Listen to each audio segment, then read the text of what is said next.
Okey. Muka tak nampak. Pandailah dia. Okey, Sat santai je lah ya, Sat Baik, santai.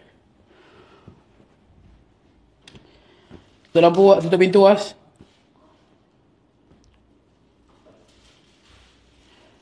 Okey. Assalamualaikum warahmatullahi wabarakatuh. Ustaz. Waalaikumsalam warahmatullahi wabarakatuh. Okey, selamat datang kepada Dakcast dalam episod yang ke-31. Hari ini saya bawakan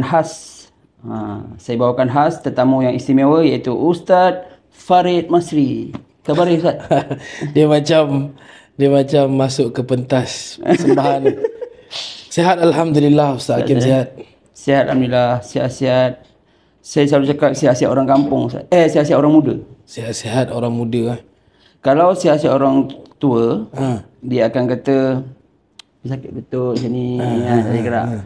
Kalau sihat-sihat orang muda, badan berisi. Oh ya, sihat-sihat orang muda tu. Ya. Badan makin menggemuk lah, kan? Jadi kena hati-hati. Setuju.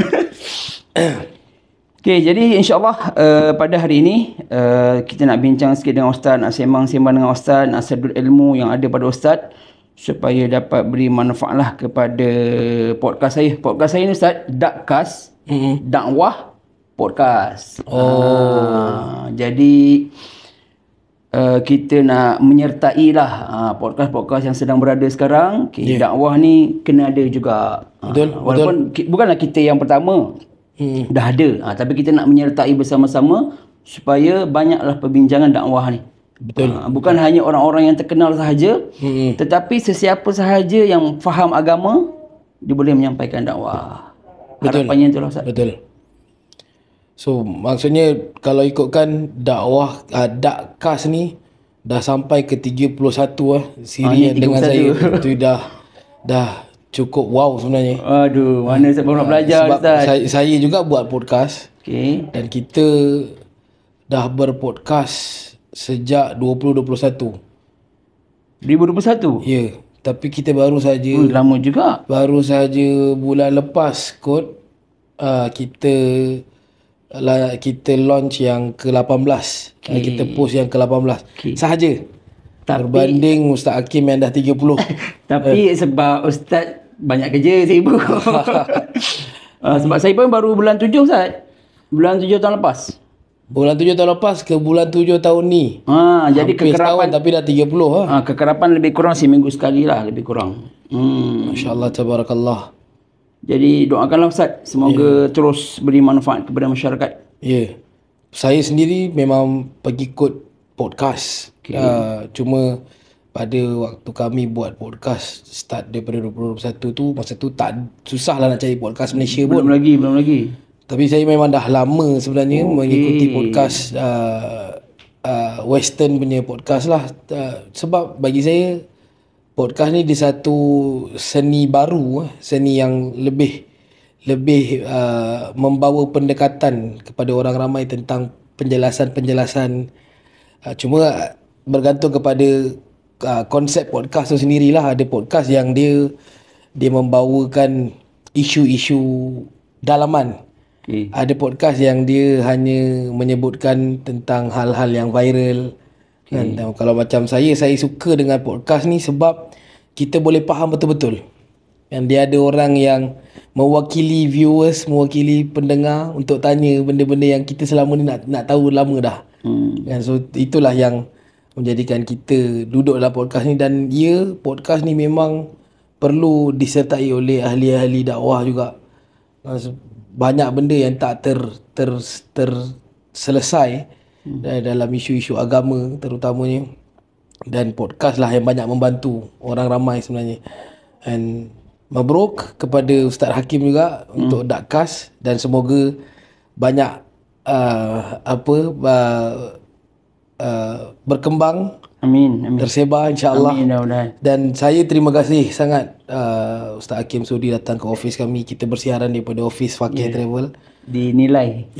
Dinilai, dan kesudian menjemput saya yang tak tahulah apalah yang saya boleh kongsikan. Banyak, semoga Ustaz ada manfaatnya. InsyaAllah. Okey Ustaz. Saya berkenalan dengan Ustaz zaman belajar lah Zaman belajar, kemudian dah terputus hubungan lah. Saya masing-masing buat hal masing-masing. Tapi macam mana Ustaz boleh terlibat dengan bisnes ni? Bisnes. Mula macam mana terlibat dengan bisnes? Okey. Macam mana boleh terlibat dengan bisnes? Okey. Dan dalam banyak-banyak bisnes, kenapa bisnes Haji dan Umrah? Baik. Saya minat dengan bisnes. Mungkin soalan ni tak pernah lagi orang tanya saya sebenarnya. Saya minat, saya mula menceburi bisnes ni saya rasa daripada saya kecil kot. Oh ya? Saya ingat saya lah bisnes pertama saya mungkin Dobi. Yang mana saya ambil upah basuhkan baju kawan-kawan selai 20 sen. Sekolah rendah ke sekolah menengah ni? Sekolah menengah. Oh. Selai 20 sen, selai 30 sen ikut saiz lah. Kalau jubah 50 sen. Ya, dan saya buat benda tu. Tapi daripada mana datang mindset bisnes tu? Mungkin sebab ayah saya juga businessman. Ayah saya salesperson untuk Nissan dulu, jual kereta. Dan orang jual kereta ni kita faham lah, macam-macam lah dia boleh jual kan. Dia daripada orang tu beli kereta, orang tu tanya dia macam mana nak bikin kereta, nak repair kereta. Banyaklah benda-benda yang after sales punya cerita. Jadi mungkin lah darah bisnes tu ada mengalir sehinggalah saya pernah juga berniaga bazar Ramadan. Saya pernah juga bekerja di hotel dalam line housekeeping, banquet, sediakan makanan untuk event, catering. Jadi termasuklah juga kalau dari sudut profesional tu mengajar, cikgu, lecturer. Dalam masa yang sama juga saya terlibat dalam hartanah, sehinggalah balik kepada fitrah kot. Sebab ayah saya juga jual umrah, jual package umrah daripada saya kecil lagi. Dan saya memang terdedah dengan industri ni. Maksudnya travel sendiri lah? Tak, dia ejen kepada travel lain. Pendedahan tu dah ada, dan kemudian ditakdirkan saya belajar tu juga terdedah dengan haji dan umrah ni. Sehinggalah akhirnya bila yalah macam mana pun ini susunan Allah kan. Sehinggalah akhirnya bila saya daripada asalnya membantu orang minta saya bawa, orang minta saya uruskan, sehinggalah saya melihat adanya peluang, dan saya melihat juga ini adalah pentas yang sangat baik. Which is kalau kita tengok dalam pentas-pentas dakwah ni, dia ada cabaran masing-masing. Mengajar di masjid, mengajar di institusi-institusi pendidikan, mengajar dengan cara buka kelas, sehinggalah berdakwah di pentas haji dan umrah. Saya melihat dakwah di pentas haji dan umrah ni dia lebih sesuai dengan saya. Dia lebih bukan kata terbuka, maksudnya dia lebih, tidak juga kita nak bahasakan sebagai selamat, tapi lebih senang untuk diuruskan. Maksudnya syarikat tu kita punya, lepas tu program tu kita yang design. Dia tidak terikat. Yalah, kalau kita nak kata masjid, dia ada dia punya tajuk dia ada dia punya ketetapan lah, which kita memang daripada muda lagi dah memang bersendiri. Bekerja dengan orang tu pernah, tapi sekejap. Jadi kita memang ada sifat tak suka dikongkong, apalagi untuk berdakwah. Saya tak suka saya kena cakap begini saja, tak boleh cakap begitu. Okay. Faham tak? So ni confirm tak dapat tauliah. Saya pernah ada tauliah dan dah ditarik dan dah tak boleh nak renew dah. Tapi begitulah, maksudnya saya melihat haji dan umrah ni satu bahagian yang best untuk kita bercakap tentang Nabi, bercakap tentang Al-Quran, tanpa ada tekanan daripada mana-mana pihak, tanpa ada larangan daripada mana-mana authority, kerana apa yang kita sampaikan tu adalah secara spesifik tentang haji dan umrah. Dan kita juga bawakan pelajaran-pelajaran daripada apa yang ada depan mata. Maksudnya ziarah tu, saya nak cerita tentang satu bahagian dalam sirah, dan saya boleh ceritakan dengan lebih sampai berbanding kalau saya ceritakan tentang peperangan Uhud ketika mana kita sedang berkumpul di Masjid Bangi. Dia jadi jauh sikit lah. Orang pun macam gunung macam mana macam tu, faham tak kan? So dekat situlah yang menjadikan saya semakin inspired lah untuk berkembang lebih, untuk usaha lebih dalam industri ni. Tu yang jadilah sampai hari ni, alhamdulillah. Jadi dah 12 tahun. 12 tahun? Dah 12 tahun. Yang sendiri?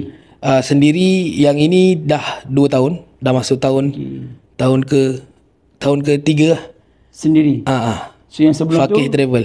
Sebelum tu dengan Salam Hijrah, tidak kerja dengan orang, own by orang lain. Dan saya diberikan jawatan CEO untuk menguruskan syarikat sepenuhnya. Dan masih lagi saya menguruskan. So maksudnya saya bergerak 2 syarikat lah. Itulah yang tuan-tuan akan nampak, Fakih Travel dan Salam Hijrah Holiday. Tapi tak terlibat dengan company ayah tadi Tak terlibat. Ayah tak cuba tarik?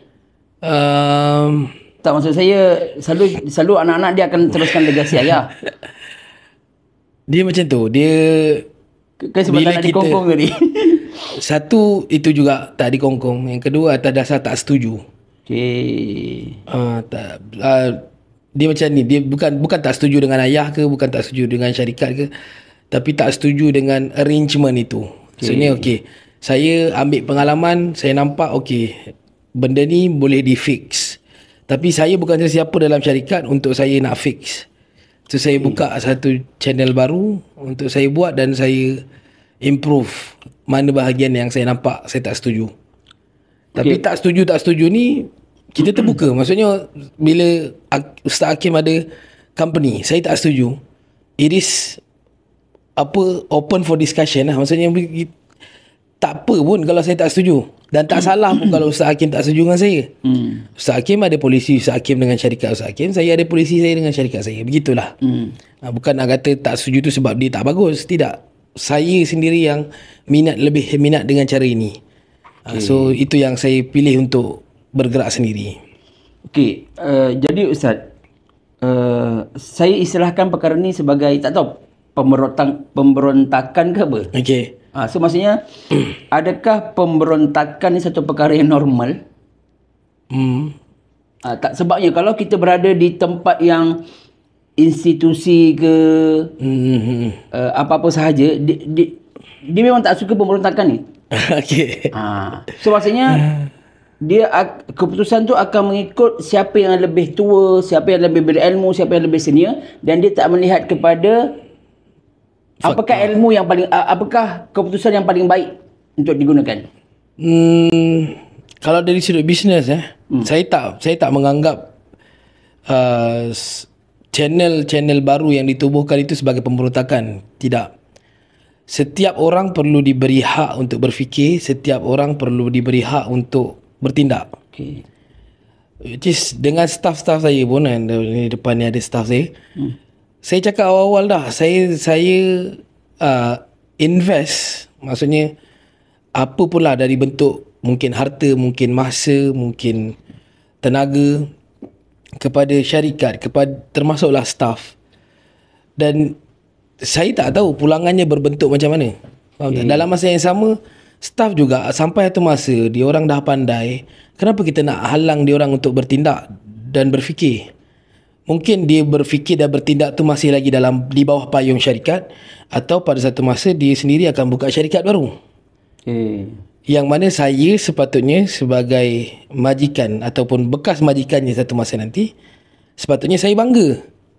Bukannya saya marah.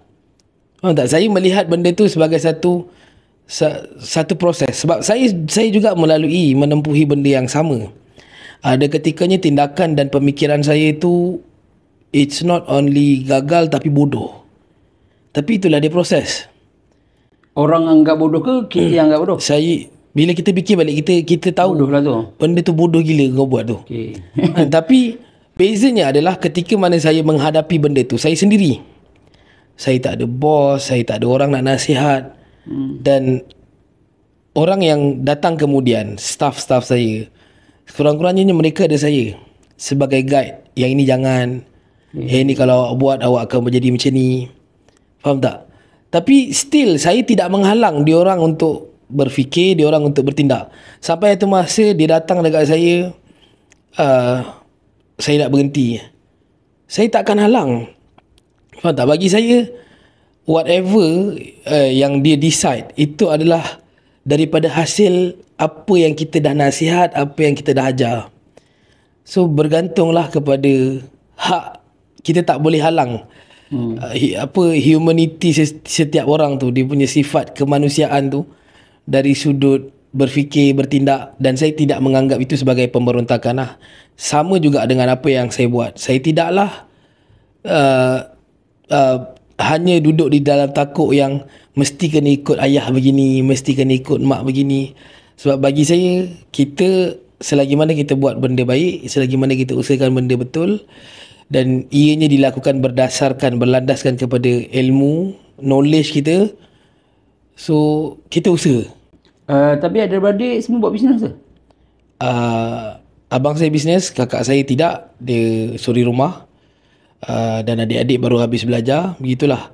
So dalam family boleh kata saya lah yang core dalam bisnes lah. Okay. Tapi Ustaz, memandangkan Ustaz kata, maksudnya mindset bisnes Ustaz memang daripada sekolah menengah. Okay. Tapi kenapa nak ambil bidang agama pula masa belajar degree, diploma? Kenapa tak? Aku dah buat bisnes. So tidaklah, saya tidaklah masa sekolah menengah tu terus set nanti dah besar aku nak jadi businessman. Tidak lah. Tak ada lah. Tak ada. Dan so, maksudnya tak terfikir lah masa tu nak jadi businessman? Tak terfikir. Cuma saya lebih kepada benda essential. Dalam masa sekolah dulu saya buat dobi sebab tak ada tempat basuh baju. Dan tengok budak-budak tak basuh baju, tak gosok baju. Jadi kita offer benda tu atas dasar asalnya nak membantu lah. Kita lebih kepada konsep service to community. Saya suka macam tu. Saya suka fikir bila kat sini tak ada satu benda ni, kita lah yang kena buat, kena ambil tanggungjawab ni, gitu. Sama juga dengan haji dan umrah. Kalau saya cakap ni nampak macam saya je betul lah, tapi saya melihat ada sesuatu yang lebih baik yang boleh kita usahakan. Tapi tak ada orang offer benda tu. So saya build saya punya own team, own rules, own service, own offer untuk bawakan kepada orang. Okay. Cuma persoalannya Ustaz, daripada mana Ustaz dapat yang apa yang Ustaz bawa ni rasa betul? Maksud saya contoh didikan mak ayah, apa yang Ustaz belajar, ataupun soalan dia makin dalam Sebab kita nak tahu, kita nak korek tau pemikiran Ustaz ni. Sebab sekarang bisnes terlalu banyak. Jadi kita nak pilih yang betul-betul yang bawa, yang betul-betul buat jalan yang betul lah. Okey. Penat tau. Macam mana saya boleh terbentuk sebagai seorang yang merasakan apa yang saya buat tu betul elemen yang ada dalam industri haji dan umrah ni adalah elemen yang sangat dekat dengan kehidupan saya. Elemen dari sudut menyantuni manusia, elemen dari sudut adab sesama manusia, elemen dari sudut kesungguhan dalam kerja. Semua elemen-elemen ni adalah elemen-elemen yang sangat dekat dengan saya. Satu, dari sudut nak hadap manusia, saya bukan cakap buruk pasal family saya, tidak sama sekali. Tapi saya ada seorang ayah yang dengar dia berdehem pun kau dah kelang kabut dah. Saya ada seorang ayah yang dia tidak memujuk dengan bahasa tapi dia bercakap dengan suara. Faham tak? Dia jangan alang kena faham ya. Tidak. Memang tidaklah ayah aku nak begitu ah. Tak ada pujuk-pujuk ah. So saya dibesarkan dalam suasana yang macam mana aku nak cakap dengan ayah aku. Faham tak? Kalau nak kata adik-beradik lain sama ada dua lah, diam atau melawan. Tapi saya lebih kepada diplomatik. Saya sentiasa fikir macam mana nak bincang. Tak menipulah kalau tak ada lawan, tak ada malah nak layan tu ada. Tapi di antara yang lain saya adalah yang paling banyak cuba berbincang. So dalam keadaan itu sendiri saya dah terbentuk sebagai seorang yang tak payah takut lah, kau tak salah. Faham tak? Walaupun berhadapan dengan orang yang lebih tua, malah dia ayah kita. Sebab tu ada staff saya dia macam pening. Macam mana saya boleh relax hadap orang macam ni? Perangai Arab macam tu. So jawapan saya simple. Dia tak lebih dahsyat daripada ayah saya. Boleh faham Takat jemaah mengeluh, jemaah minta macam-macam. Ustaz Hakim kena tahu ayah saya boleh pukul 2 pagi minta saya panjat tangga, gunting wire, seletip 2 pagi. So setakat jemaah minta tolong, mesej pukul 2 pagi, mesej je tak berdarah pun jari kau nak jawab kan. Tak ada. Apa yang susah? Cuba beritahu saya. Faham tak? Kita dah dibesarkan begitu. Sebab tu bagi saya sebenarnya, saya bukan cakap buruk pasal ayah sendiri, tapi saya rasa saya dapat didikan yang sangat baik untuk saya apply pada kehidupan saya sekarang. Orang boleh bayangkan macam mana bapak kau esok kau nak sekolah, boleh bangunkan kau, boleh suruh kau buat ini buat itu. Select kerusi ni, select kerusi kayu kerusi sofa kayu, kerusi kayu lah kan. Select nak raya select sampai esok, sampai malam tu, sampai pukul 2 pagi menangis buat. Kena buat juga. Kena buat juga. Kalau tak buat rotan. Ayah saya tak pukul. Itu kelebihan ayah saya. Oh ya? Dia tidak rotan. Dia tidak rotan-rotan. Dia tak pukul anak. Tapi dia punya suara tu pun dah cukup menakutkan lah. Memang bingit lah. So bagi saya tak pernah jumpa lagi jemaah yang berjaya buat saya bingit lah. Faham tak? Jadi tak ada apa pun sebenarnya jemaah. Dan saya ada satu mindset, bila jemaah saya minta tolong, mereka betul-betul memerlukan. Bila mereka tanya, mereka betul-betul perlukan jawapan. Mana ada orang kat dalam dunia ni yang dia tahu dia saja saya tanya. Faham tak? Bila mereka bertanya, maka mereka perlukan jawapan. Dan bila mereka perlukan jawapan, kau jawab betul-betul.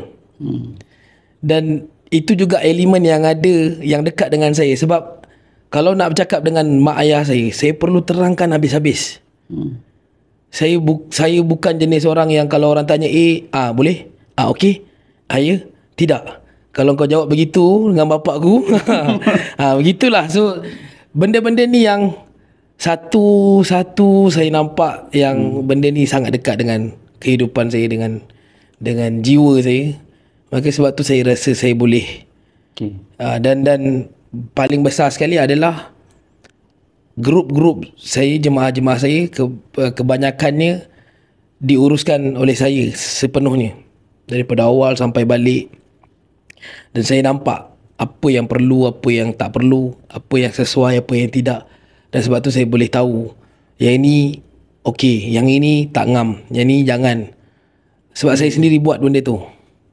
Dan saya mengatasi orang lain dari sudut gerak kerja sebab saya own the company, saya uruskan tempahan, saya jaga bayaran, saya jugalah yang menguruskan di lapangan.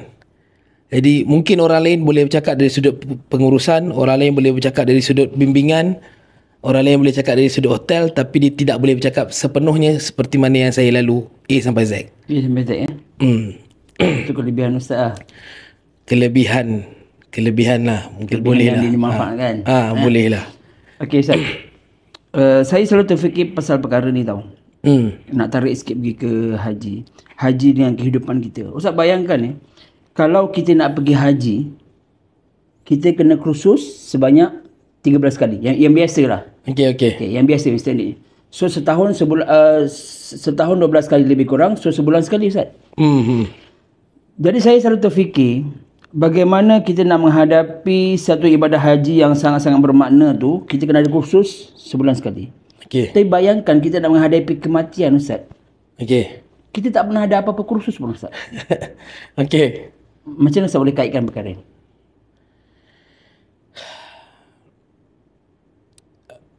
Kursus haji dia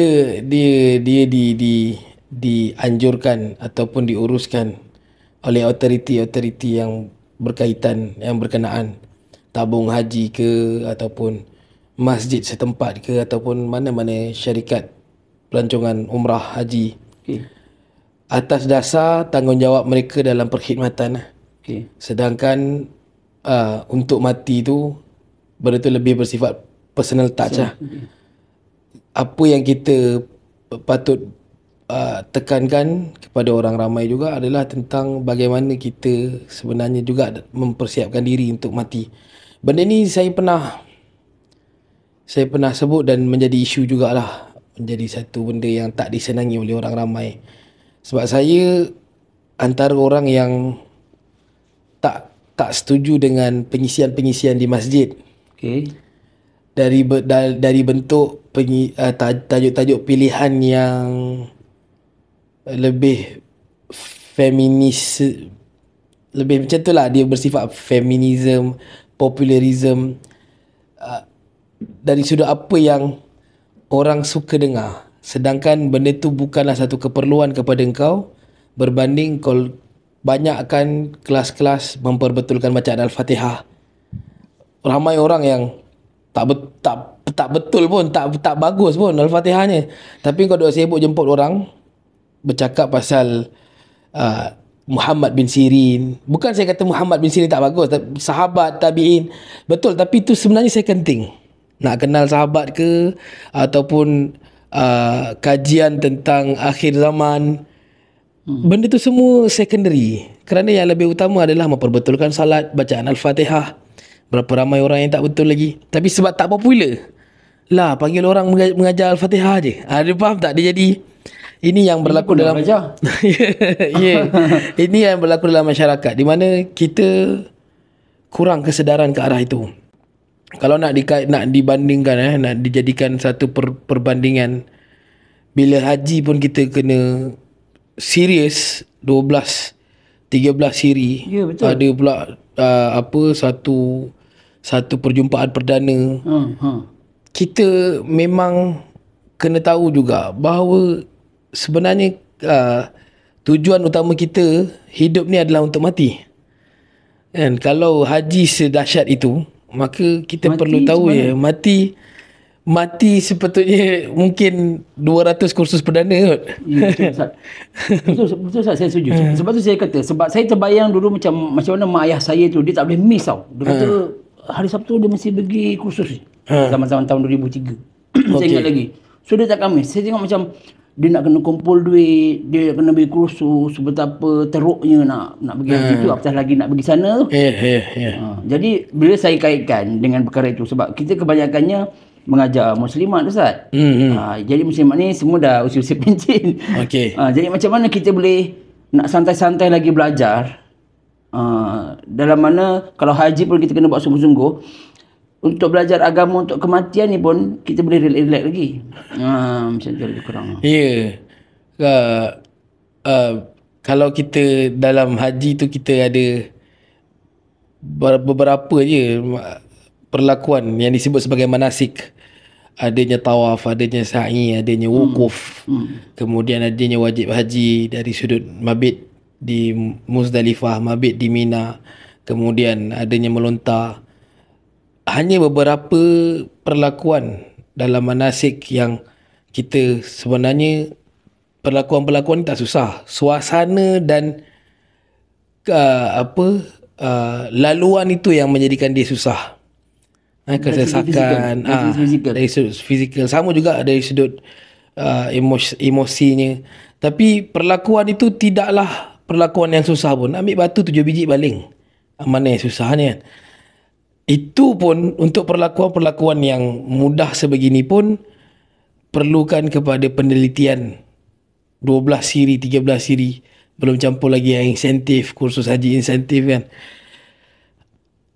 Benda yang sama juga kita patut fikir untuk menghadapi kematian. It should be more. It should be lebih teliti untuk kita melibatkan amalan kita, lafaz kita, perbuatan kita, salat kita, puasa kita.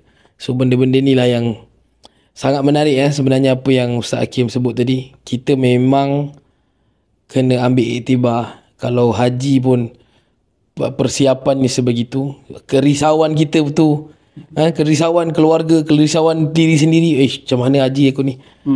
Nak tinggalkan anak dia. Kenapa tidak kita risau yang samalah, at least samalah untuk mati kita. Kita boleh risau nak berangkat umrah pun orang risau. Orang duk tanya apa Ustaz Fawaz ni saya nak siapkan ini macam mana orang risau. Tapi mati orang tak risau, tak serisau itu pula. Okey Ustaz, dia akan membawa saya soalan ni. Soalan dia, apa pandangan Ustaz orang yang pergi haji tanpa persediaan? Sebabnya masa zaman yang masa buka lepas PKP tu, berpusu-pusu orang tau yang macam tiba-tiba dapat tau, lagi-lagi orang muda. Saya kata, ya mungkin dia seronok dapat peluang haji tu. Tapi dari satu segi saya melihat, you pergi dalam keadaan tak bersedia tau. Maksud tak bersedia? Yalah, maksudnya yang tak bersedia tu satu perkara lah. Yang kedua perkaranya, kita nak pergi haji tu kita macam insyaAllah Mutawif bantu ni, tak ada halnya. So maksudnya poin dia ialah saya nak tanya, apa pandangan Ustaz tentang orang yang pergi haji tanpa persediaan yang bersungguh-sungguh? Baik. Allah Subhanahu wa taala sebut dalam surah Ali Imran, walillahi 'alan nasi hajjul baiti man istata'a ilaihi sabila. Hendaklah bagi setiap manusia itu mengerjakan haji kerana Allah bagi mereka yang mampu untuk memperjalankan dirinya di atas jalan haji itulah. Bila sebut tentang kemampuan ini boleh saja diartikan dari tiga angle, tiga sudut. Yang pertamanya kemampuan dari sudut persediaan, yang kedua kemampuan dari sudut hartanya, dan yang ketiga adalah kemampuan dari sudut dirinya, fizikalnya. Fizikal, harta dan juga persediaannya.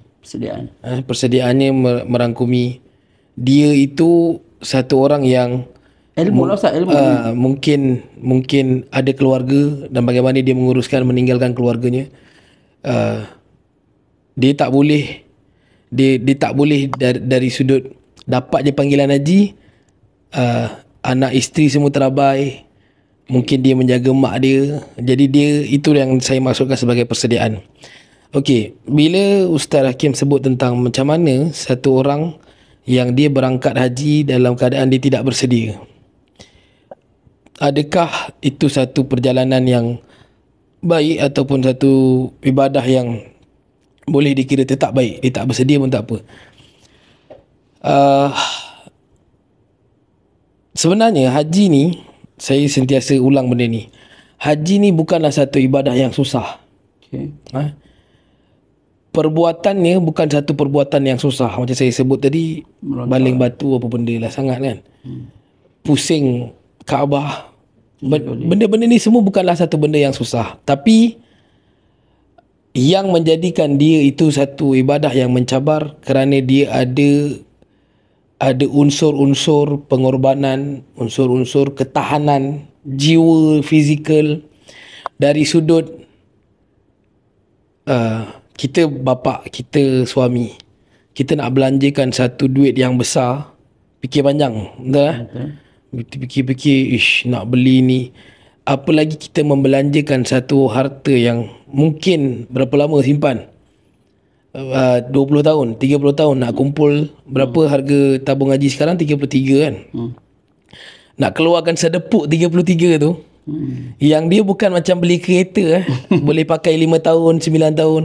Ini bayar 14 hari settle semua. Habis tu 14 hari, 18 hari, ikutlah package mana yang kita ambil kan, 22 hari, 24 hari, habis semua tu. So kat situ pun kesanggupan tu adalah kesanggupan yang Allah letakkan dalam jiwa yang disebut sebagai panggilan Allah. Menyahut panggilan Allah. Tak semua orang sanggup, game. Saya tahulah, mungkin Ustaz Hakim tak tahu, tapi tak semua orang sanggup. Saya sendiri menyaksikan bagaimana satu orang yang dia boleh belanja itu ini, dia boleh bayar itu ini, dia boleh beli itu ini, tapi dia tak ada kesanggupan nak pergi umrah pun. Jangan kata haji, nak pergi umrah tu pun dia rasa. Tapi satu segi Ustaz, saya celah sekejap. Bila ada orang yang banyak duit pula, jadi dia tak kisah pun. So jadi dia buat ibadah pun lebih kurang, haji lebih kurang, sebab dia akan boleh pergi lagi. Itu satu golongan yang lain pula. Okay. Kalau kita sebut tentang persediaan, jadi sebenarnya persediaan ni tak ada susah sangat lah sebenarnya Ustaz. Saya lebih setuju kalau persediaan ini diletakkan dari sudut jiwa. Jiwa Satu orang yang berangkat sebagai tetamu Allah, benda yang paling utama bagi dia untuk menjadi tetamu Allah adalah jiwa. Jiwa yang dia perlu set, yang aku ni adalah tetamu Allah dan aku redha di atas apa yang Allah susun untuk aku. Ini bukan satu tiket untuk tipu orang, untuk aniaya orang. Nak kena redha makcik bayar untuk hotel 5 bintang. Tapi dapat 5 kilometer.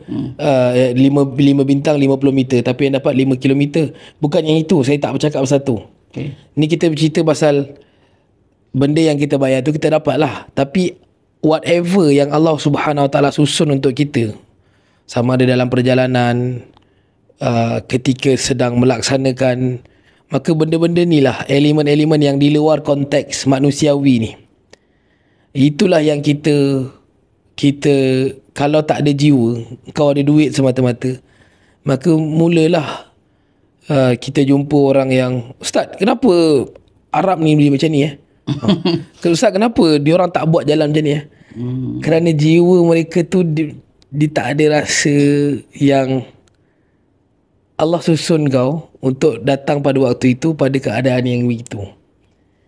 Faham tak? Kita boleh jumpa satu orang yang dia pergi, dia ambil hotel paling dekat dan dia dapat hotel paling dekat. Okay. Tapi hari-hari dia tak pergi ke haram. Jalan tu ditutup dan dia perlu menempuhi jalan yang jauh, pusing the whole area of haram dan masuk dalam pintu yang lain. Faham tak? Okay. So benda ni nak salahkan siapa? Nak salahkan hotel? Nak salahkan travel agency? Okay, tu yang maksud jiwa tu. Ya. Yeah. Tapi bagi saya maksudnya, kalau dari segi persediaan jiwa tu, memang kita akan sedia maksudnya Ustaz. Sebab kalau dari segi persiapan fizikal tadi, mungkin kita boleh lah. Tapi kalau dari segi jiwa tu Ustaz, maksudnya kita kena persiapkan diri kita lah. Betul tak Ustaz? Dengan ilmu. Dan saya setuju je 12 kali kursus yang tabung haji buat. Sebenarnya itu bukan cukup lah. Tidaklah cukup. Tapi sangat mempengaruhi para jemaah. Okay, kita boleh nampak jemaah tabung haji yang attend 12 siri dengan yang tak cukup 12 siri. Kita boleh nampak beza jemaah yang attend 12 siri dengan jemaah yang tak ada kursus haji langsung. Ya. Kita sangat boleh rasa betapa mereka ada sifat, ada akhlak yang sangat berbeza, yang sangat saya tak boleh nafikan benda ni. Walaupun saya bukanlah syarikat yang ada PJH yang menyokong tabung haji secara terus, tapi apa yang tabung haji buat dari sudut ini, saya boleh letakkan kredit. Sebenarnya memang orang yang pergi kursus haji 12 kali, 13 kali, even dia join sana sini, macam jemaah haji saya sendiri, kita berangkat mujamalah dan alhamdulillah visa kita pada hari kita rakam ni, visa kita dah dapat semua, visa haji. Jadi ada jemaah yang tanya, boleh tak akak join yang tabung haji punya? Silakan kak. Kerana benda-benda ni semua memupuk jiwa dia, memupuk kefahaman dia. Mungkin ada fakta-fakta yang berbeza dengan apa yang kita apply dekat dalam grup kita, tapi tak apa, at least pendedahan ini sebenarnya adalah ubat terbaik untuk jiwa. Sebab tu dalam kursus umrah kami pun, saya tidak menekankan sangat tentang pelaksanaan pelaksanaan umrah, manasik. Saya tidak meletakkan penekanan yang ada Kaabah, replika. Boleh tengok dalam kursus-kursus umrah kami tak praktis yang begitu. Tapi apa yang kami tekankan adalah tentang persediaan jiwa. Kena faham sesaknya, kena faham keterbatasan masanya. Kena faham bila nak beli makanan, kau dah lapar ni, kau kena beratur pula. And it is happen.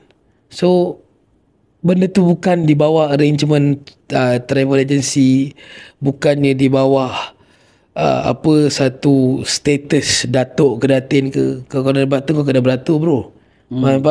Benda tu yang orang kena faham.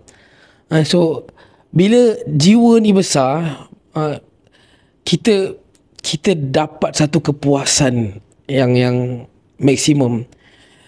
Kita sendiri boleh nampak jemaah kita enjoy bila bas sangkut nak pergi ziarah, bas tak lepas jam sampai ke tempat ziarah tu lari daripada timingnya. Kita tak nampak jemaah kita ada yang mengeluh, merungut. Tak ada. Mereka faham dan mereka enjoy dengan benda tu. Dan inilah pentingnya jiwa tu. Sama juga dengan umrah. Bila kita nak buat umrah, kita bagi tahu dalam tentatif kita pukul 10 malam. Tapi saya banyak kali ulang kepada jemaah, kita bergantung kepada situasi semasa. And yes, it's happen. Sampai dekat airport macam hari tu kita sampai dekat airport lambat. Kita daripada airport ke Mekah lambat. Sampai dekat Mekah dah pukul 12. Kita plan pukul 10 dah buat umrah dah. Pukul 12 baru sampai.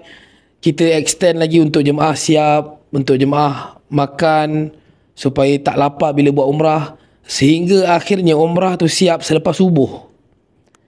Dan jemaah marah tak? Sebab mereka dah difahamkan, mereka dah dibekalkan dengan ubat-ubatan jiwa ni. Mereka dah tahu, ustaz dah bagi tahu awal-awal benda-benda macam ni berlaku. Dan apa yang kita nak adalah, walaupun kita dah lambat, kita kata kita mungkin akan siap lepas subuh, tak ada masalah pun. Kita kena fahamkan jemaah, tak ada masalah pun. Kita siap pukul 10 pagi pun tak ada masalah. Yang penting sampai mesti makan dulu, ada rehat dulu, refreshen, mandi-mandi siapa yang nak mandi, segar. Kita buat umrah dalam keadaan yang kita sepatutnya buat. Fitnya, cukup makannya, badan segarnya. Bukannya buat dalam keadaan terkejar-terkejar. So orang faham Allah susun kita macam ni kot. Bukannya kita boleh terbang daripada airport Jeddah pergi ke Mekah pakai kereta terbang. Tidak, memang begitulah susunannya. Kan? Okey Ustaz. Jadi macam mana Ustaz sebagai orang yang membawa umrah ataupun haji, macam mana nak seimbangkan antara apa yang kita terima ni atas kesalahan syarikat ataupun ini adalah qada Allah? Okey. Jazakallah khair. Soalan ni juga tak pernah ada orang tanya saya. Tapi soalan yang sangat baik. Tuan-tuan, it is very simple to understand. Apa yang ada dalam iklan, itulah apa yang perlu ditunaikan dan menjadi tanggungjawab syarikat. Dalam iklan ada tak tulis kelancaran tawaf? Tak ada. Kerana itu bukan tanggungjawab syarikat. So tuan-tuan boleh faham begitu je. Tanggungjawab syarikat adalah apa yang diletakkan dalam iklan. So selain daripada tu, itulah dia benda yang tuan-tuan kena bersedia dalam pelbagai keadaan. Boleh jadi cepat, boleh jadi lambat, boleh jadi lengang, boleh jadi sesak. Dan tanggungjawab syarikat adalah menunaikan apa yang diiklankan. Sebab tu kita tak pernah menggunakan perkataan staraf dalam mana-mana iklan kami. Sebab bagi saya, simple to understand. Kalau kau letakkan Hotel Hilton, maka menjadi tanggungjawab kau untuk menunaikan janji kau di Hotel Hilton. Sebab dia tak sama dengan percutian-percutian ke tempat lain. Kalau kita nak kata kita bawa trip ke Medan, Indonesia, orang tak kisah pun hotel tu belah mana, berapa meter, yang macam mana orang tak kisah dengan perkataan staraf, tapi still saya tak suka lah.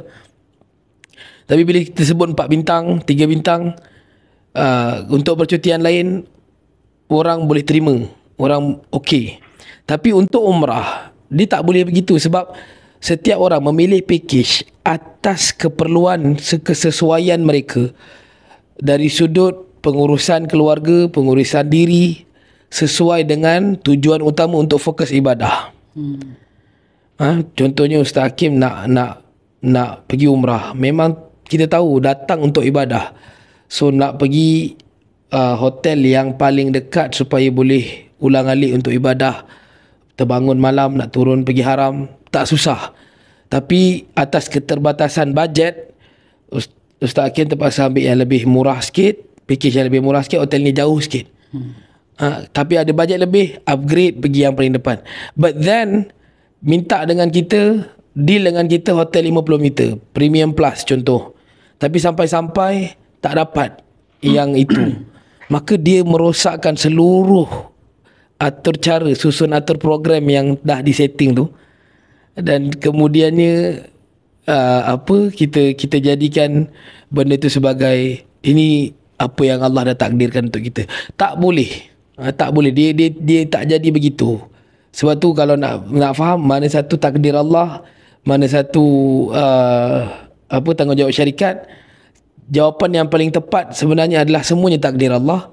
Tapi tanggungjawab syarikat tu adalah pada iklannya, manakala yang selebihnya itu adalah bergantung kepada keadaan semasa. Bagaimana Allah susun kita. Sebabnya kalau pelanggan dia tak faham perkara itu, dia tak faham, dan pihak syarikat tak terangkan pasal jiwa tadi tu. Jadi dia menunaikan umrah tu dalam keadaan merontakan, tapi dia tak nak cakap lah. Kebanyakan saya rasa tak nak cakap lah.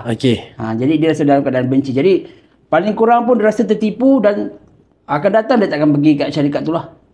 Setuju. Okey, saya bagi contoh lain ya. Okey, katakanlah syarikat janji 50 meter. So 50 meter tu daripada mana ke mana sebenarnya? Baik. Ini Ustaz, saya kena ni sebab saya cari 50 meter ni sebab saya bawa mak ayah saya tau. So 50 meter ni sebab, boleh bayang tak kenapa kita minta 50 meter? Sebab kita nak bawa mak ayah kita ni. Kita jalan jauh tak ada masalah punya, 100 meter ke. Tapi kata 50 meter, rupanya lantai hotel dengan lantai Masjidil Haram tau. Setuju. So tapi daripada lantai Masjidil Haram pergi ke pintu masjid, itu dah lebih 50 meter. Baik. Ini juga satu isu yang kita cuba tackle dalam pelbagai medium. Kita tak boleh nak selaraskan untuk menerangkan meter ni sebenarnya apa function dia. Tapi itulah dia culture of business, culture of iklan yang ada dalam industri haji dan umrah ni. Semua orang menggunakan meter sebagai iklan. Maka kami tak boleh nak nafikan, kami tak boleh nak abaikan. Kami juga perlu letakkan meter tu dalam iklan kami. Sebab kalau kami tak letakkan, orang tetap akan tanya, dan kami tetap kena jawab. Tapi penerangan penuhnya, saya dah buat podcast pun untuk ni. Penerangan penuh sebenarnya saya ada sebutkan yang meter ni sebenarnya tak membawa apa-apa maksud pun. Sebab, saya bagi satu contoh. Menara jam. Orang kira meter tu daripada mana ke mana. Bangunan menara jam dengan bangunan haram. Contoh yang mana kemudiannya satu orang yang nak keluar ke bangunan haram, ke bangunan hotel, bangunan menara jam, dia ada extra meter lagi. Daripada contoh dia solat dekat area yang menghala ke marwah, dia perlu pusing the whole masjid, bergantung kepada polis suruh kau ke kanan, polis suruh kau ke kiri. So dah berapa ratus meter dah tu. Keluar daripada pintu haram nak ke menara jam, daripada menara jam masuk dalam, pernah masuk tak menara jam? Dalam dah tukar lift, naik lift, beratur panjang, menunggu, bersesak-sesak, tukar lift, naik lobby, naik lift lain pula. Lepas tu mak pula tertinggal, terputus kat lift lain. So benda-benda ni semuanya memainkan peranan which dia akan drive kita ke arah meter is nothing. It's just a number. Saya sebut dalam podcast saya sebelum ni. Tuan-tuan boleh tengok dalam podcast saya berkenaan dengan isu hotel di Makkah. Okay. Manakala apa yang kita bawakan dalam contoh Premium Plus kita, Hyatt Regency, 50 meter tu adalah kita sebut dalam video dan Fawaz pun ada masukkan. Kita ambil kira daripada pintu hotel ke dataran haram. Maksudnya betul-betul seberang jalan dah dataran. Itulah the best yang kita boleh buat. Kerana kalau kita kata 50 meter ni daripada satu garisan simetri daripada hotel ke Kaabah, itu sangat-sangat tak relevan, tak rasional. Sebab bukan kita pergi ke Kaabah menggunakan garisan itu pun. Even kita tunjuk kepada tuan-tuan jalan untuk ke haram daripada Hyatt Regency kita, package Premium Plus, tidak semestinya tuan-tuan akan follow jalan tu. Kalau polis tutup, polis suruh ke kiri lah kita. So benda ni, itu yang saya sebutkan, ubat utama untuk memahami semua ni adalah jiwa.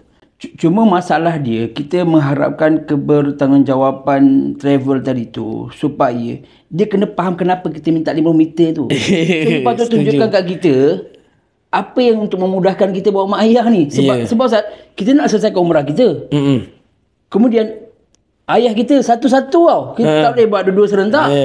So bayangkan, saya nak buat 3 masa tu. Kalau tanya saya, boleh je bawa 3-3 tu. Boleh. Kita akan ada solution untuk tu. Sebab tu penting untuk kita dengan sales person, dengan sales team semua, saya ingatkan, kena kenal kita punya prospek. Dia ni macam mana. Kalau dia tu memang bawa orang tua, lepas tu bawa anak kecil, tapi dia nak juga kembara, package kembara, which is package kembara ni dia ada distance of 250 ke 300 meter. Dan orang tua, kita kena tahu juga orang tua tak reti iktikaf. Dia tak reti masuk masjid, iktikaf, dah puas baru balik. Jujur saya beritahu, tak reti. Apa yang mereka faham adalah mereka pergi masjid, lepas salat balik. So kalau 300 meter pergi balik hari-hari, sehari 5 kali at least, 1.5 kilometers. Engkau kat sini kau tak tahu, engkau tak faham pun. Sampai sana baru kau terasa letihnya. Dan 1.5 kilometers 5 kali ulang alik tu pula, pergi balik dah 600 meter. 300 meter 5 kali 3 kilometer. Dan 3 kilometer ni bukan yang lenggang-lenggang tegur jiran nak masak apa hari ni, tidak. Kau bersesak-sesak, kena pula alih dengan polis pergi jalan tempat lain. So kita memang akan tekan jemaah untuk pakcik tak boleh untuk yang package ni. Pakcik kena tahu, kalau pakcik pergi kat package ni, pakcik akan banyak letih dan mungkin akan mencederakan membebankan diri dengan sakit sakit lutut, sakit itu, sakit ini, kena rempuh, kena tolak. So it is better pakcik tambah sikit untuk keselesaan dan fokus ibadah. So kita memang akan justify jemaah ni macam mana, family dia macam mana, keperluan dia macam mana. Jadi saya rasa nasihat yang baik adalah orang nak pergi tu dia kena tanya betul-betul tau dekat travel tu. Betul Ustaz? Sebabnya kalau kita tak tanya, kalau kita tak tanya, travel ni dia tak akan terangkan detail macam apa masalah kita sebenarnya. Betul. Jadi saya mengharap, saya cuba fikirlah apa yang kita boleh selesaikan untuk orang yang nak pergi umrah ni. Saya rasa orang yang nak pergi umrah ni dia kena betul-betul tanya betul-betul apa yang diperlukan kat sana dan dapatkan jawapan kepastian.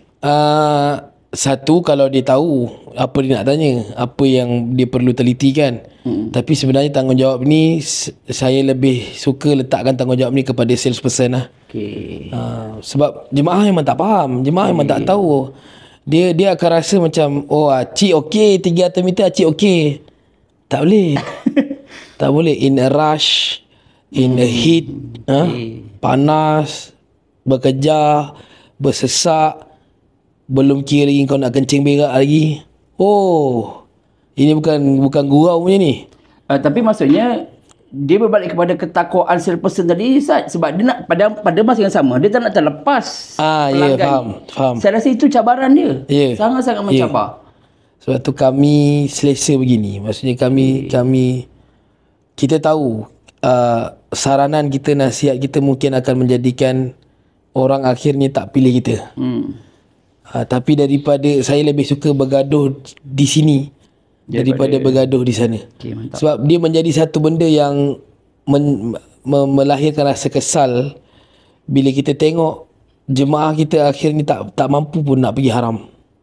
Apa tujuan kau bayar beribu, bahkan mungkin berpuluh ribu untuk the whole family, tapi kemudiannya kau tak larat, kau tak mampu. Faham tak? Apalagi sampai bukan 1-2 jemaah, dah sampai sana baru tanya, Ustaz, kalau yang ini tambah 1,500 je.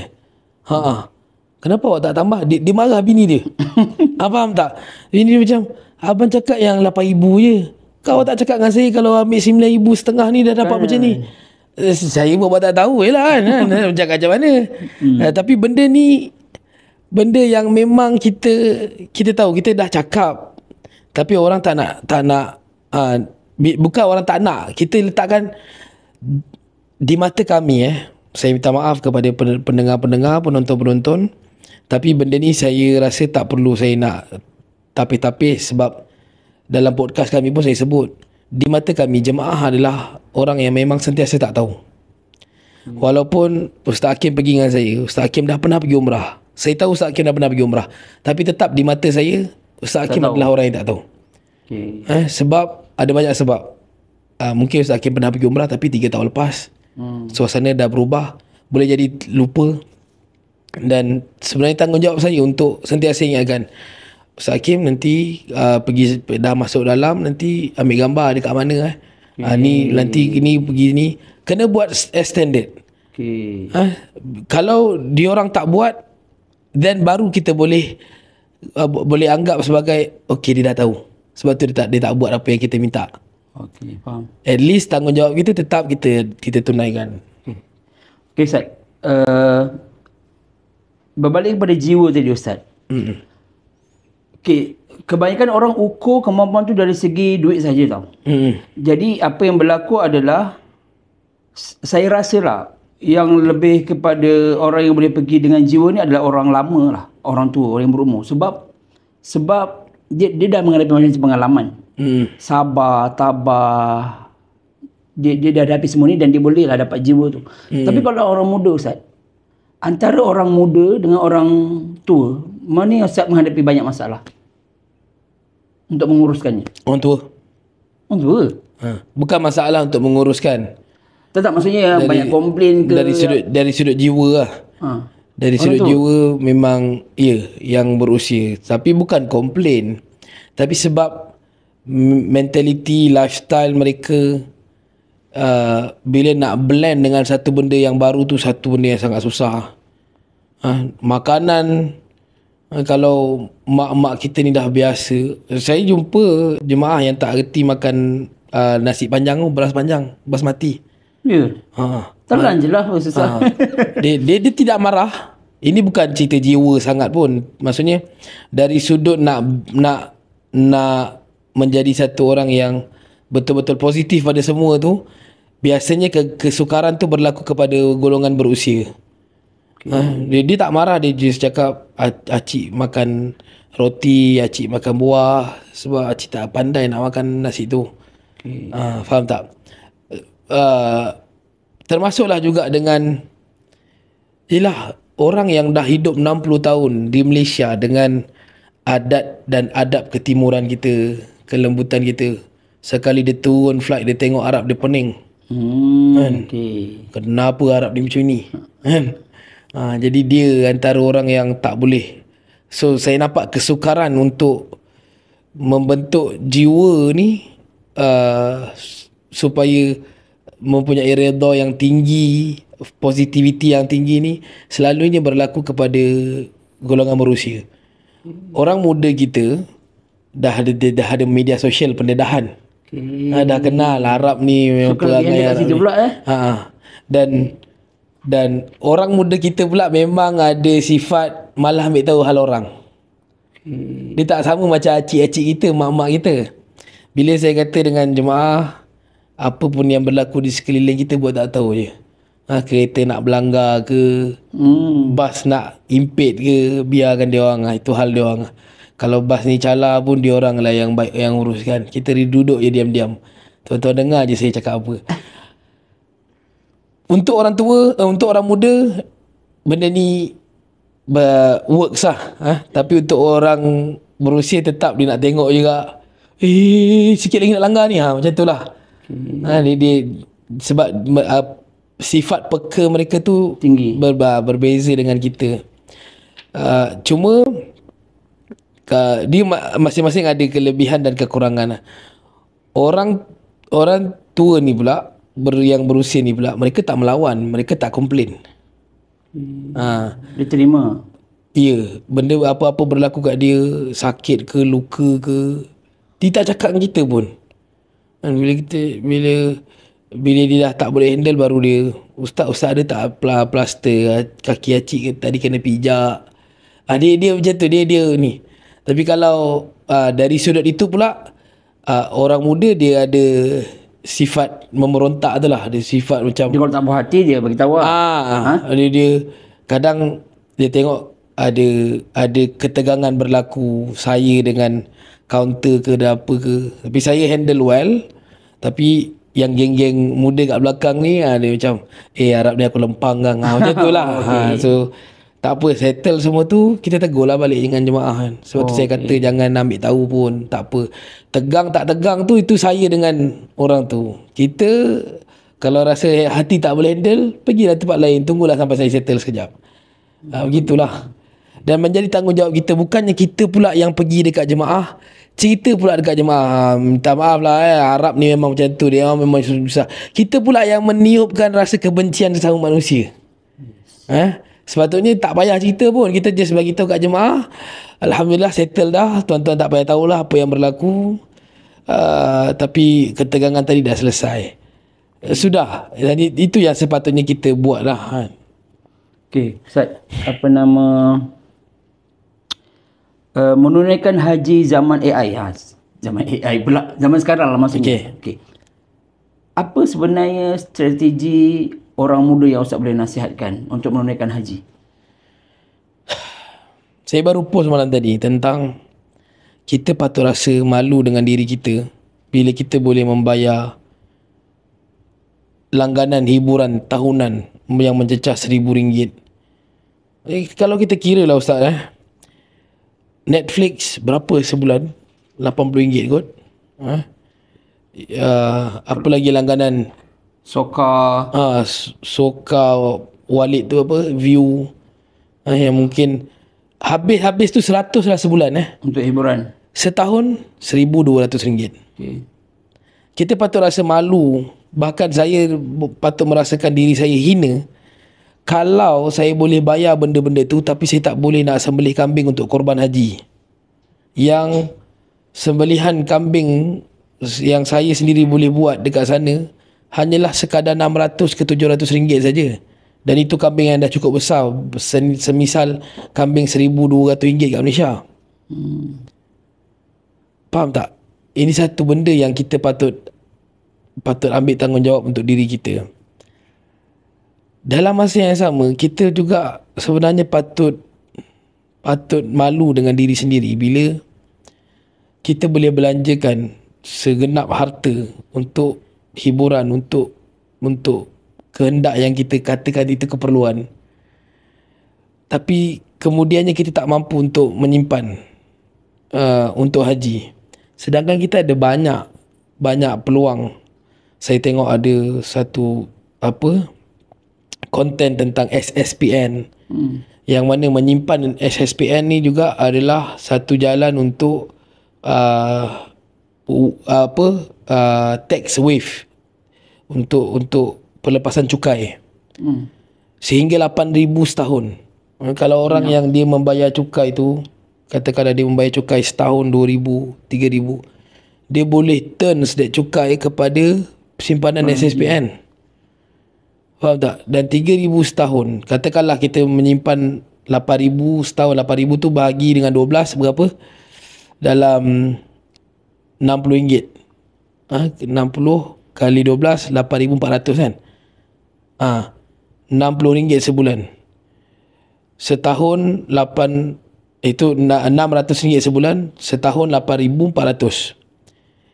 8,400 tu kalau kita simpan dalam SSPN, contoh saya bukan nak saya tak dibayar oleh SSPN pun. Tapi nak bagi tahu that 5 tahun kita dah ada 40,000. Faham tak? 600 sebulan. Macam mana 600 sebulan? Kita kalau kita tengok sebab saya dalam property line, saya sempat menjual rumah, menguruskan sewaan, sempat terlibat dengan pembiayaan perumahan. Kalau kita boleh bayar komitmen pinjaman sana sini sehingga 3,000 sebulan. 3,000 sebulan tu selama-lamanya ke? Katakanlah kita buat pinjaman kereta 5 tahun.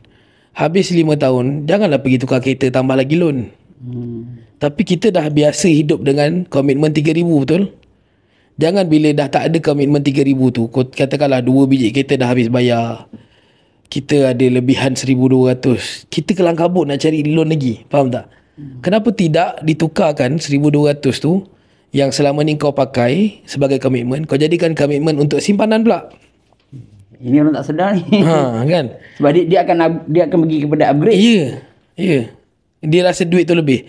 Tak payahlah setting dalam kepala duit tu lebih. Jadikan sama juga, kita tetap kena belanja 3,000 sebulan. Cuma that 1,200 yang sebelum dibayar kereta, kita jadikan saving dalam SSPN. Dengan ada dia punya dividen tahunan 4% tahun ini, quite tinggi. Kan, kalau nak lebih jangka panjang, pergi hantar dekat KWSP. Kan?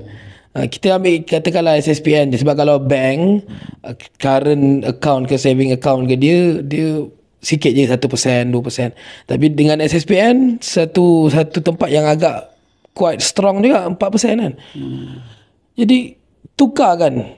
Yang tadi kalau 8,000 tu hanyalah 600 sebulan. Sekarang ni kita ada lebihan 1,000 sebulan. Pergilah letak dekat SSPN tu, contoh menjadikan setahun 12,000. 5 tahun dah 60,000 dah. 60,000. Pergi package pun tak ada hal. Ya. Sebab tu saya selalu fairly lah kot kita. Maksudnya 5 tahun dah boleh, Ustaz? Ya, dah boleh. Kan? Ya. Tak ada nak perlu. Saya bagi contoh lah Okey. Benda ni saya banyak aja sebenarnya orang tanya saya macam mana aku nak survive supaya aku ada saving untuk umrah. Saya jawab, not even umrah, haji pun kau boleh. Kalau engkau ambil nasihat ni betul-betul. Satu orang sekarang ni rata-rata lah, saya boleh kata yang sebaya kita ni, dia ada komitmen bulanan 3,000. Okay, kereta 2 biji 1,200. Kalau 600 lah, kita ambil 1,200 lah. Kemudian bayar rumah, sama ada sewa atau beli, katakanlah 1,500. So kat situ dah 2,700. So 300 ni bil-bil lah. Okay, bil-bil tu mungkin tak boleh berkurang, tapi jangan ditambah. Rumah mungkin boleh dikurangkan kalau kita decide untuk pergi rumah kondo ke yang 1,200, dapat saving lagi 300. Tapi kita tak fokus kepada yang itu. Kita fokus kepada yang kereta ni. Kereta ni berapa tahun? Yang ini ada lagi baki 4 tahun, yang ni ada baki 3 tahun. Okey. So habis 3 tahun nanti, habis 4 tahun nanti, start tahun ke-5, engkau akan ada extra cash. Kereta boleh repair tak? Boleh. Pakai saja. Maksudnya kereta kita ni memang, kalau saya kata kereta ni, kereta saya yang saya pakai pun dah 6 tahun, 7 tahun juga kan. Jadi tak adalah kata 5 tahun wajib tukar kan. Hari ni cukup 5 tahun, esok pagi bangun kereta tergemuk kan. Tak okey je. Mentaliti kita yang remuk sebenarnya. Yang rasa macam hari ni dah bebas hutang, rasa nak kena tambah hutang. Faham tak? Tak, dia tak boleh duduk duit banyak, tak boleh. Dan kau akan hidup selama 5 tahun dalam keadaan kau ada komitmen 3,000. Tiba-tiba tahun ke-6, kenapa kau nak tukar komitmen tu? Kekalkan komitmen tu, yang mana 1,200 bayar kereta tadi kau boleh turns to saving. Dan saving tu pula saving dalam bentuk yang membawa pulangan. Janganlah pergi tiba-tiba nak start bisnes baru. Kalau kepala otak businessman boleh try lah. Tapi untuk saving, ini jalan-jalan yang saya nampak lah, macam SSPN. Sekarang ada banyak ruang pinjaman simpanan bentuk koperasi. Allahualam, ada banyak sebenarnya yang saya dengar, tapi SSPN bila dia umumkan 4.4% dividen, bagi saya agak tinggi. Sebab dia bukan macam KWSP yang ada term 10 tahun 15 tahun. Dia SSPN, dia simpanan biasa, dan dia membawa 4.4%. Sebenarnya satu ruang yang sangat hebat lah. Kan? Jadi daripada sekarang ni, kita mungkin hari ni engkau gagal untuk menyimpan, it is okay. Kan? Kita faham. Kau jangan engkau decide untuk jual kereta bini kau, lepas tu bini kau tak ada kereta, nak naik ni, nak naik itu, nak naik train dengan usung perut pula mengandung apa benda bagai contoh. Tak perlu itu. Engkau okey sekarang dengan komitmen 3,000 sekarang okey, cuma engkau tak boleh nak saving. Sabar, tapi bila once settle, sebab kereta ni sekejap je pinjamannya. Kan? Dah settle, duit yang ada tu jangan dibelanjakan pula, dan jangan pula ditambah hutang. Kan? Cuma isu dia sama ada kita bersedia tak untuk itu. Ya. Itu saya rasa berbalik kepada jiwa kita. Pasal setan lain akan datang. Ya, betul. Bila settle hutang yang ini, setan lain pula yang datang kan. Setan loan kan. Setan loan datang, macam mampu je tu kereta EV kata dia. Tambah kereta EV pula kata. Sudah. So mulalah datang alasan, yelah kita kena beli kereta EV lah, sebab EV lebih jimat minyak apa semua. Tak, kau selama ni hidup okey je, dah biasa dah pun, dah bertahun hidup dengan komitmen 3,000 belanja minyak petrol. Tak payah nak improvise apa-apa, just jadikan itu saving. Sudah. Okay Ustaz, kita dah lama sembang ni. Itulah tu nak dekat akhir ni. Apa nasihat Ustaz kepada orang yang tak mampu pergi haji? Tak mampu maksudnya? Kadang-kadang dia umur dia dah tua, ataupun dia terlalu risau, giliran aku ni bila sampai ni, nak bagi yang swasta tak mampu. So apa nasihat Ustaz? Kita sebagai manusia, kita kena tahu that limit kita terhenti di mana. Cara kita faham juga kena betul. Yang mana hak manusia, yang mana hak Tuhan.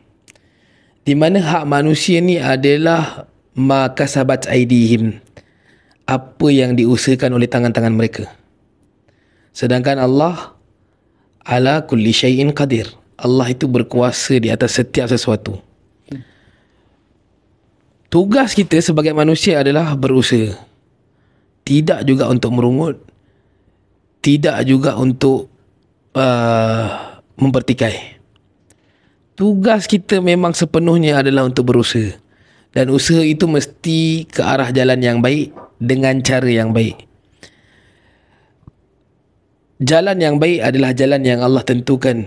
Allah sebutkan ini dah dia jalan la'allakum tuflihun, la'allakum tadhakkarun, la'allakum tashkurun.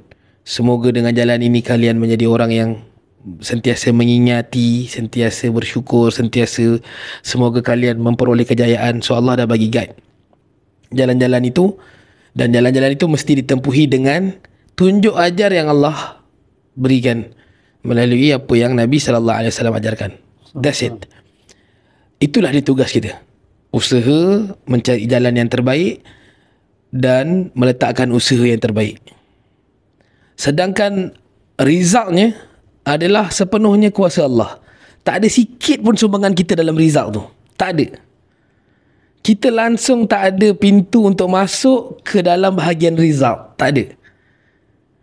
And we can see bahawa semua result yang ada dalam kehidupan, dalam dunia kita ni adalah sesuatu yang kita boleh anggap sebagai miracle.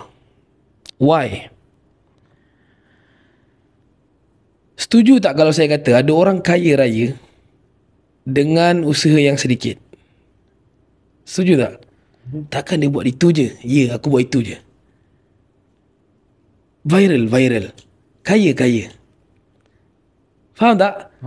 Sedangkan kita ni habis gaya lah. Buat itu ini. Tak ada orang datang kedai kita. Saya nak tanya ayam goreng. Rasa-rasa kenapa ayam goreng KFC ni popular sangat? Rasa-rasalah kenapa? Sedap ke? Sedap. Ayam goreng orang lain tak sedap? Sedap juga. So kenapa dia jadi orang ramai pergi kat dia? Sebab colour merah. Orang lain pakai colour merah tak jadi macam dia pun. Sebab nama dia KFC. Sebab apa? So nak jadi cerita, tugas kita ni adalah usaha. Sedangkan result tu memang kuasa mutlak Allah. Allah nak bagi kedai saya yang laku, kedai Ustaz Hakim tak laku, kedai Ustaz Fawaz viral. Benda tu semua ni memang saya, Ustaz Hakim, siapa-siapa pun kita usaha. Tapi Allah nak bagi yang mana, Allah pilih yang mana. Dan kita kena sentiasa optimis dengan apa yang Allah tentukan. Bila Allah tak bagi sekarang, itu maksudnya ada sesuatu yang lebih baik yang Allah sedang susun untuk kita. Bila Allah bagi sekarang, maka itulah dia yang benda yang baik untuk kita. Dan kita perlu manfaatkan. Jadi untuk satu orang yang tak mampu, yang dia rasakan dia tak mampu, saya kurang setuju sebenarnya. Apa yang kita patut risaukan bukan kemampuan kita, bukan result ataupun hasil kita. Tapi yang kita perlu risaukan adalah apa yang kita usahakan ke arah itu. Okey, katakanlah dia ni tua. Okey, umur tua. Lepas tu simpanan tak cukup lagi. Kemudian kesihatan dia pun merosot. Jadi kalau dia tanya saya, Ustaz, saya akan jawab, bersyukurlah tak pergi. Sebab tak pergi tu bukan yang sebab kita sengaja tak pergi.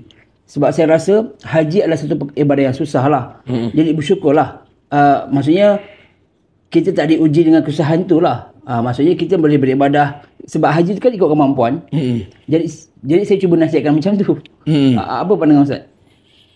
Maksudnya satu orang yang dia dah usaha, tapi memang takdirnya adalah dia tak mampu dari sudut fizikalnya, dan mungkin tak mampu dari sudut hartanya juga. Betul. Senang cerita dia miskin harta, dia juga tak mampu dari sudut kudrat. Nak usahakan lagi umur dah 70 lah. So macam mana kita nak cakap dengan orang-orang begini? Kita kena tahu that kebaikan yang Allah Subhanahu Wa Taala angkat itu bukan hanya semata-mata pada haji. Bahkan Allah tidak menzalimi hamba-Nya, dan Allah mengharamkan kezaliman untuk menjadi sifat Allah Subhanahu Wa Taala. Bila satu orang itu dia tak mampu, maka dia itu akan dihisap di atas kemampuan dia. Dia tidaklah bila tak mampu, tetap bila di mahsyar kelak dia akan dipertanyakan tentang sesuatu yang dia tak mampu. Tidak. Ada 3 perkara yang akan dipertanggungjawabkan ke atas seseorang yang jiwa yang dibangkitkan. Yang pertama adalah apa benda yang dia buat, dan yang kedua adalah apa benda yang dia tinggalkan, dan yang ketiga adalah apa benda yang dia abaikan, yang dia tak buat lah. So orang selalu fikir aku akan dipertanggungjawabkan atas apa benda yang aku buat dia. Orang tak tahu yang kita juga akan ditanya, engkau nampak sampah tu tapi kenapa tak ambil? Engkau nampak Ustaz Hakim tu salah, kenapa tak tegur? Oh saya buat tak tahu je lah, tak ada kena-mengena dengan saya. Orang selalu fikir kita tak ada kena-mengena dengan kita, jadi kita tak dipertanggungjawabkan. Tak. Kita akan dipersoalkan tentang apa yang kita buat, dengan apa yang kita kasabat, dengan apa yang kita ingkari, dengan apa yang kita abaikan. Bukan semata-mata apa yang dosa pahala saja, tapi apa yang kita abaikan juga akan ditanya. Kenapa kau tak buat benda tu? Kenapa kau biarkan je? Kau dah nampak tapi kau biarkan. Sebab tu Allah Subhanahu Wa Taala sebut bila mana dibangkitkan manusia, macam mana ayat dia Ustaz, yang bayi wanita yang dibunuh pun di su'ilat bi ayyi dhanbin qutilat. Macam mana ayat dia? Wa idza sufun syurat. Sebelum tu sebelum bi ayyi dhanbin qutilat. Allahumma salli ala Muhammad. Wanita yang bayi wanita yang dibunuh pun akan ditanya. Sedangkan selogik kita, seorang bayi wanita yang dibunuh, apa yang nak ditanya kat dia? Sebab dia kena bunuh. Dia kena bunuh. Still ada satu soalan yang boleh ditanyakan kepada dia. Bi ayyi dhanbin qutilat. Apa salah engkau sampai kau dibunuh? Masih ada soalan. Tetap akan ditanya. Alimat nafsum ma qaddamat wa akharat. So jiwa yang dibangkitkan, setiap orang memang dah tahu dah tentang apa yang dia buat, tentang apa yang dia bakal hadap. Okay. So kita kena bagi tahu orang-orang sebegini that benda yang bukan di bawah kemampuan kita, di atas kelayakan kita, maka kita tak akan ditanyakan. Maka fokuslah dengan apa yang ada di tangan. Sebab tu bahasa Allah tu jami' dan mani'. Bila Allah sebut bima kasabat aidihim, dengan apa yang diusahakan oleh tangan mereka. Apa yang ada di tangan. Engkau jangan cerita pasal aku tak mampu nak jadi pemurah macam kau, aku tak mampu nak belanja orang macam kau, aku tak mampu nak buat majlis open house macam kau. No, you are not into it. Dan kau tak akan dipertanyakan pun. Melainkan engkau mampu tapi kau cerita-cerita, saya income tak besar lagi nak belanja orang makan. Tak, mungkin benda tu engkau sendiri yang create that ketidakmampuan tu. Tapi kalau betul bagi satu orang yang dia dah usaha, dia tak mampu, maka dia tak perlu risau dengan yang itu. Dia hanya pada kadar umur 70 apa lagi, takkan nak suruh dia pergi kerja pula, takkan nak suruh dia pergi buat live TikTok shop pula. Niaga pula, dia belilah ni beg kuning. Tak ke pening acik tu. Ya, betul. Jadi kita kena bagi tahu dia that apa yang acik mampu sekarang, itulah yang acik kena usahakan yang terbaik. Okay, Ustaz, soalan terakhir. Oh, terakhir Ingatkan tadi dah terakhir dah. Soalan terakhir. Saya tak tahulah kalau kita menipu dalam bisnes ni, betapa dahsyatnya dosa menipu ni, Ustaz. Apatah lagi menipu buat bisnes haji dan umrah. Okay. So apa yang kita boleh bagi supaya mereka ni takut jangan menipu, boleh tak? Apakah ancaman yang paling besar untuk para penipu-penipu haji dan umrah? Dia bukan susah. Dia bukan susah, tapi dia ada satu sebab lain yang menjadikan penipu-penipu haji umrah ni akan terus menipu. Sekejap, saya cuba gambarkan perkara itu orang pergi haji ni, dia kumpul duit daripada muda tau. Ya. So dia bergolok gadai, dia tinggalkan anak dia pergi kerja dan sebagainya. Tiba-tiba tergamak you tipu orang macam ni. Boleh bayangkan tak, Ustaz? Betapa kita ni memang, saya rasa lebih kurang Zionis je. Zalim dia. Dalam live saya malam tadi, saya live di TikTok malam tadi, ada topik yang lebih kurang sama, soalan orang berkenaan dengan scammer ni. Saya sebut kalau Ustaz Hakim bawakan analogi Zionis, saya sebut sefaham saya Abu Jahal pun tak buat benda ni. Menipu jemaah haji. Sebab zaman tu juga ada haji, cuma dengan cara mereka. Tapi sepaham kita memang tak ada katangan jumpa dalam sirah satu orang yang menganiaya mana-mana rombongan haji ataupun umrah, sehingga ketika berlakunya halful fudul,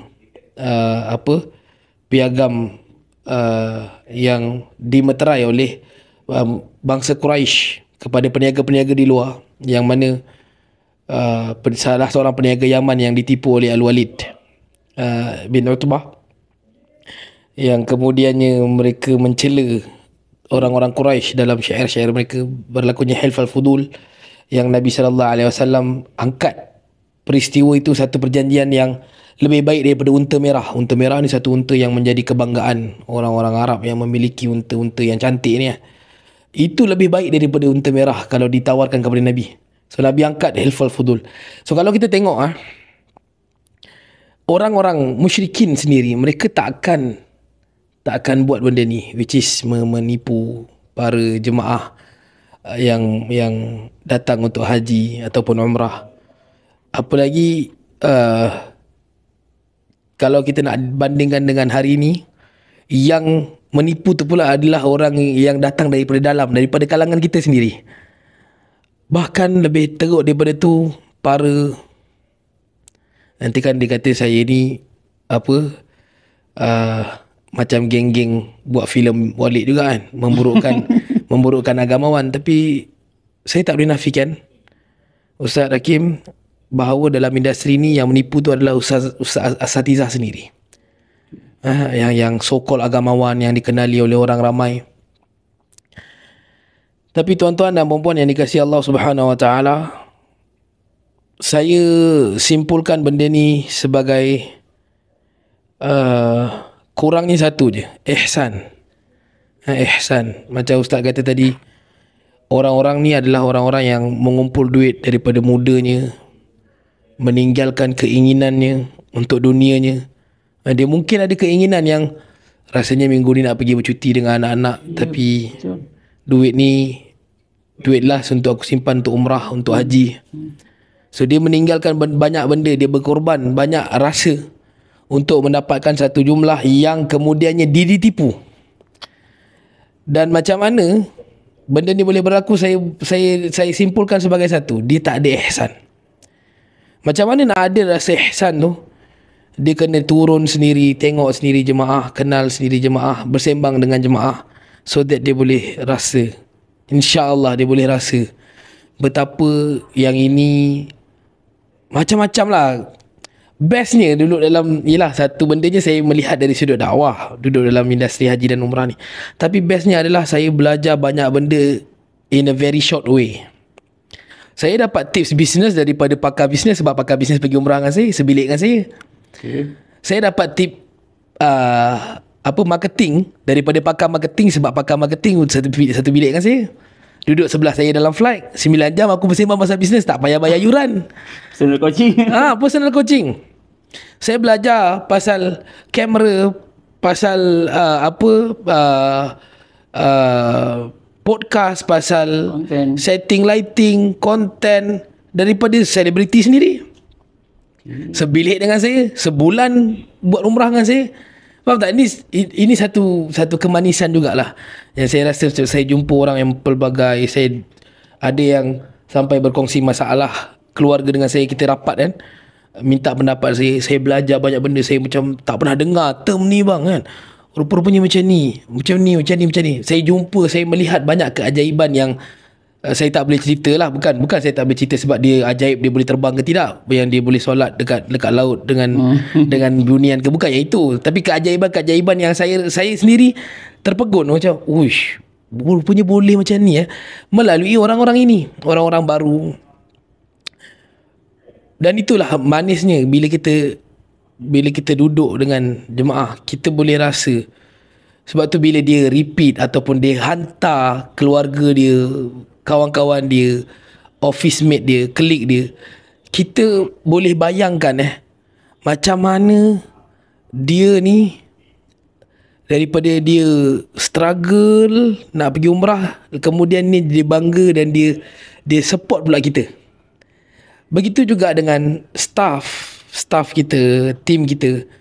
Bila mereka ada ihsan kepada syarikat, bukan kepada saya. Saya tak ada pun nak kata dengan staff, awak semua adalah keluarga saya. Susah saya, susah awak. Senang saya, senang awak. Saya takkan sebut benda-benda begitu. Tapi sebagai seorang pekerja, bila dia ada rasa ihsan, dia tahu macam mana sebenarnya company ni struggle, macam mana company ni telus, usaha, cuba macam-macam cara untuk educate orang, untuk berikan perkhidmatan yang terbaik. Dia akan sayang secara lahiriah, secara fitrahnya dia akan ada rasa Uish, aku tak boleh bagi company susah ni, aku kena cuba. Benda-benda tu, itu ihsan. Same thing di peringkat company, kita pula kena ada ihsan kepada staff, kita pula kena ada ihsan kepada jemaah. Tapi bila kita sendiri gagal untuk ada rasa tu, maka dia tak akan rasa apa aku nak pening. Nanti pandai-pandailah group leader dia jawab depan jemaah. Pandai-pandailah ustaz, itu dah tugas ustaz. Tiba. Faham tak?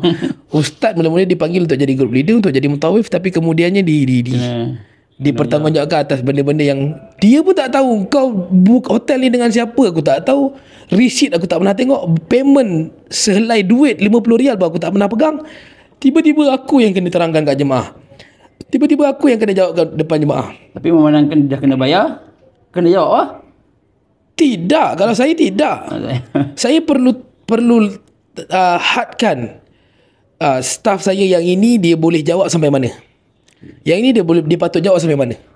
Even dalam live sendiri pun saya bercakap dengan staff saya, ada benda yang that's it, cukup sampai situ. Lebih daripada tu, itu bukan kuasa kau, dan bila kau jawab kau akan nampak bodoh. Faham tak? Even dalam grup sendiri pun saya ada dalam semua grup jemaah. Grup leader saya akan tetap bagi ruang untuk bercakap, dan dia yang lebih. Dan saya ingatkan daripada awal, jangan sampai bila saya bercakap, jemaah dah tak akan pergi kat kau dah. Jemaah akan terus direct dengan aku. Lah, mana jemaah lagi yakin jawapan Ustaz Hakim ataupun saya? Ya. Tentu sekali saya. Sebab apa saya nak tanya Ustaz Hakim lagi? Mesti jemaah akan tanya saya. Belum tentu lagi, betul. So belajar untuk jawab. Tapi sampai tahap ada soalan-soalan yang saya tahu ini bukan level Fawaz untuk jawab. Jawapan mungkin soalan yang teknikal tentang agama, yang kalau macam ni untuk wanita macam mana, kawan tu kahwin pun belum. Takkan nak suruh Fawaz jawab. Jadi benda-benda ni yang kita kena, okey, tak apa, yang ini saya jawab ya. Lepas tu bila ada soalan lain, Fawaz kena hidup balik. Kau jangan kalau kau biar 2-3 soalan aku jawab, orang dah selepas tu dah tak tanya kau dah.